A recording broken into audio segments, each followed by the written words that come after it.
It's about family. Fast and Furious movies ranked. I'm deciding to rank all 10 movies. You're probably wondering why 10. I'm deciding not to include Hobbs and Shaw because, well, I want to keep this list at 10 Fast and Furious movies, and to me that's a spin-off. If you're curious where I would have had it on the list, probably somewhere in the middle. In last place, F9. Well, when I think back on this movie, I just be foregoing the entire plot, except for the fact that Dom's brother is trying to kill him, which obviously we know these movies are dumb, but it's really dumb when you think about the fact that this franchise is so heavily involved with the family aspect, and we somehow had never known 9 films in that Dom and Mia have a brother. No count. And in F9, I feel like they had truly taken it too far with the craziness. You know, I love crazy action movies, but this just took it so far that there's so many instances where the physics don't make sense. And I feel like when it gets to that point, it kind of pulls you out of the movie a little bit. The Fate of the Furious. Here's my big problem with this movie. So when you think about the faces of the franchise, you think of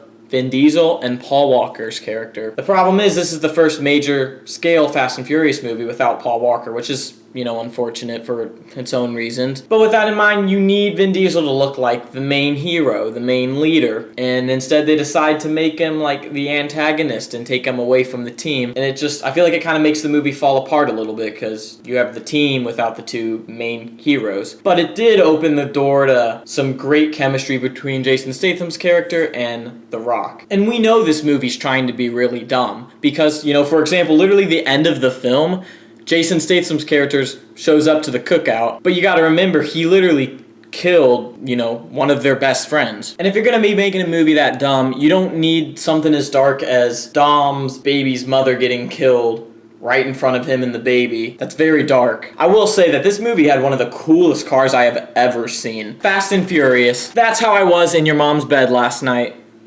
So this is the 4th film in the franchise, and in a lot of ways it kind of feels like a sequel, because this is only the 2nd time around that we get Dom and Brian O'Connor, you know, together. I feel like this was the main stepping stone to get where we are today in the franchise, which, you know, some of y'all might see that as a bad thing. I don't, because I don't know if Fast 5 would have ever happened without Fast and Furious. And I feel like one reason I like this movie is because of nostalgia, I will admit. I don't have a whole lot of complaints with it. This is the first time it starts to get over the top without getting way over the top. Fast X, I liked it. So obviously it reminded me of 8 and 9 because the agency this, the agency that. I'm not really a big fan of the agency stuff, but it's whatever. The reason why it reminded me of 6 and 7 a little bit is because, you know, it was over the top but believable. I like even better that it was the son of the villain from Fast 5, which, you know, that film's considered the best in the franchise for a lot of people. I don't know. I think they did a lot of things great, and I'm genuinely excited for the next film in the franchise.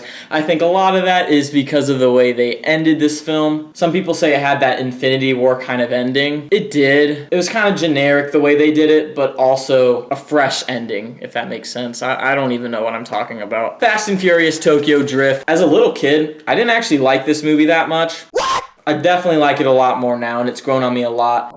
The cars in this movie are super cool. This is such a super goofy movie. It feels secluded compared to the rest of the films in this franchise, which that might be a good thing for some people, you know, it's different. This one is the most street racing involved film out of all the films in the franchise. On a side note, it's really hard for us to believe that he is a high schooler because, well, first off, he's like 23, 24 when this was made, but he just looks like he's at least 30. I also really like the Tokyo Drift song. It's used to be one of my favorite memes. Too Fast, Too Furious. I like this film a lot more than I should. This really isn't a great movie, but it's just my kind of movie. It's so goofy in all the ways that I like. I actually kind of like that Vin Diesel isn't in this movie. Don't get me wrong, I like Vin Diesel, but I kind of like that it's just centered around Roman. This is Brian O'Connor being goofy. I love it. It's not trying to be this top tier movie. It's just fun. This movie is so fun. I want to be Brian O'Connor. No, I'm just kidding. Furious 7.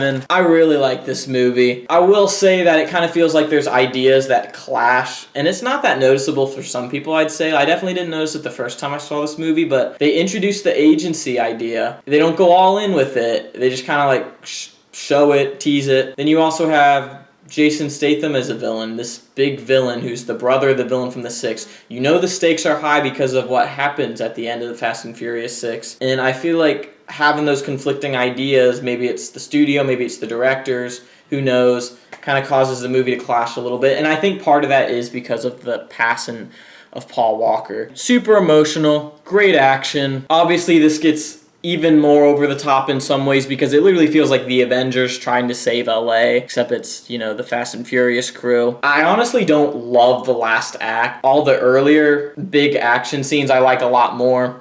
Before I give you my top 3, consider subscribing. Nope. In third place, we got The Fast and the Furious. This movie, maybe I like it this much because of nostalgia. This is one of those films that kind of reminds me of my childhood, I'm not gonna lie.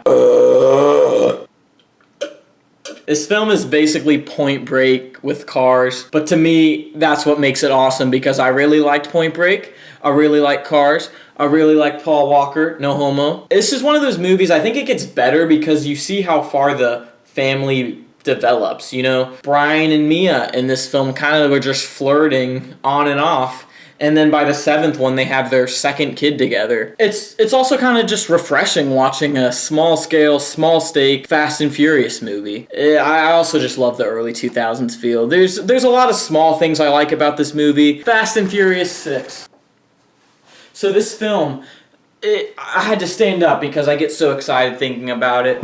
This is like the prime time to be a Fast and Furious fan because you have so many fun characters that you genuinely like. You have cool villains, super cool action, but not in a way where it's crazy over the top. It's over the top in a way that it's believable. There's a whole act of this movie that involves a tank, and it's super cool. And you almost think, oh, this is the final act of the movie. No, they somehow top that. They somehow top something as cool as a tank with keeping this huge plane from going off the runway.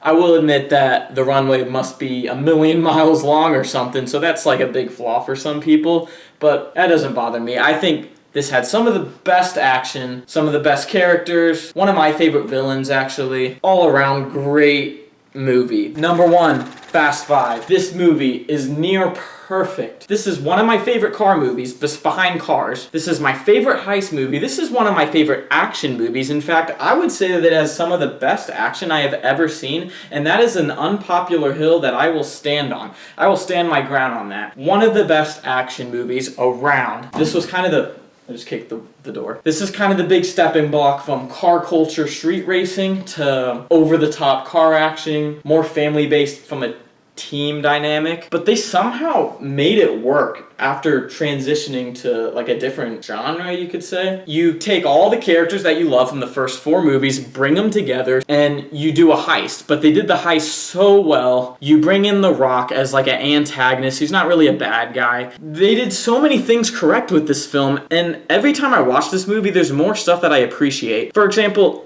there's so much fun, action-packed stuff in this. They set up a race, and you don't even get to see the race. You just see the aftermath. I wish every film in the franchise could be as good as Fast 5. Fast 5 is the best Fast and Furious movie. Easy.